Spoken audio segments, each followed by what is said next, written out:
दोस्तों नमस्कार, मैं आपका दोस्त सिमरतपाल सिंह और आप देख रहे हैं रोटी कपड़ा मकान और निवेश। दोस्तों हमारी जो सीरीज़ चल रही है why rich people are rich, इसका टॉपिक 5 इमरजेंसी फंड। ये टॉपिक मुझे सजेस्ट किया है मेरे फ्रेंड रवि कुमार जी ने। Thank you Ravi for suggesting the topic. मैंने दो तरह के इन्वेस्टर्स देखे हैं दोस्तों। एक होते हैं अंडर इन्वेस्टेड, एक होते हैं over invested. Let me explain both of them. Under invested, कई लोग मैंने ऐसे देखे हैं जिनके पास में लाखों रुपए बहुत देर तक उनके बैंक के सेविंग्स अकाउंट में पड़े रहते हैं। वो बहुत कम उसको उन पैसों पे उन्हें बहुत कम इंटरेस्ट मिलता है and this is a very poor investment strategy. Second, over invested. कई बार इन्वेस्टर्स बहुत एंथुजियास्टिक हो जाते हैं या मार्केट के रिटर्न्स कई बार बहुत अच्छे दिखने लगते हैं उन्हें, तो वो बहुत ज़्यादा पैसा इन्वेस्ट कर देते हैं। So this is also again a very bad investment strategy.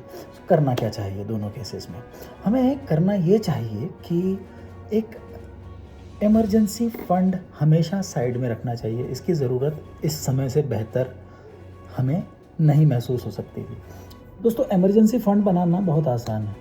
6 महीने जितने हमारे हाउस के एक्सपेंसेस जो हैं वो हमें साइड में रख देने हैं और उनको इन्वेस्ट नहीं करना है।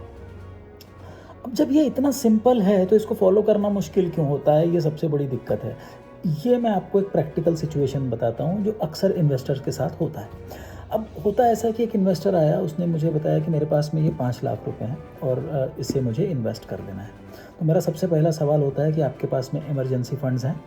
दिक्कत ये आती है जब मैं उनसे कहता हूँ कि आप इसमें से 6 महीने का खर्चा, यानी कि जस्ट फॉर एग्जांपल अगर किसी का 30,000 रुपये खर्चा, मैं कहूँगा 1,80,000 रुपये आप इसमें से साइड में रख दीजिए, जो आपको 5 या 6% का रिटर्न देंगे। और बाकी के जो आपके पैसे बचे हैं वो हम लोग आपके गोल्स के हिसाब से लगा देते हैं। मान लीजिए आपका गोल 5 साल दूर है या 10 साल दूर, अकॉर्डिंगली लगा देंगे। उसमें आपको 10-12% का रिटर्न जो भी मिलना है वो मिलेगा।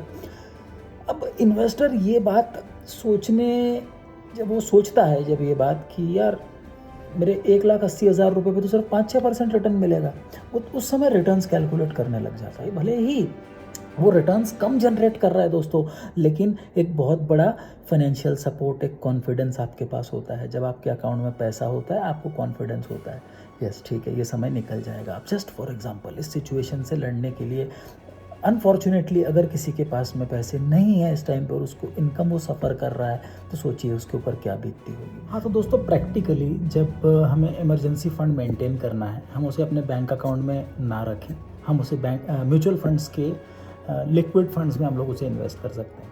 बेसिकली क्या होता है, 2 फ़ायदे हैं इसके।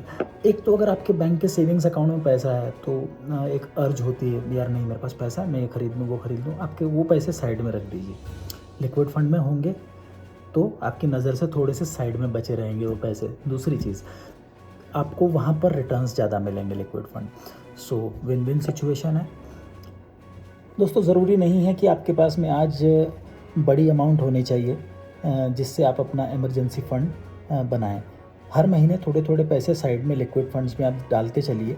दैट विल ग्रेजुअली, धीरे धीरे आपका एक लिक्विड फंड में एक आपका इमरजेंसी फंड बन जाएगा, right. So this could be a strategy. दोस्तों वीडियो लाइक करने के लिए, सब्सक्राइब करने के लिए, शेयर करने के लिए और कमेंट करने के लिए बहुत बहुत शुक्रिया। Thanks for watching, stay tuned for more action. Take care, bye bye, stay healthy.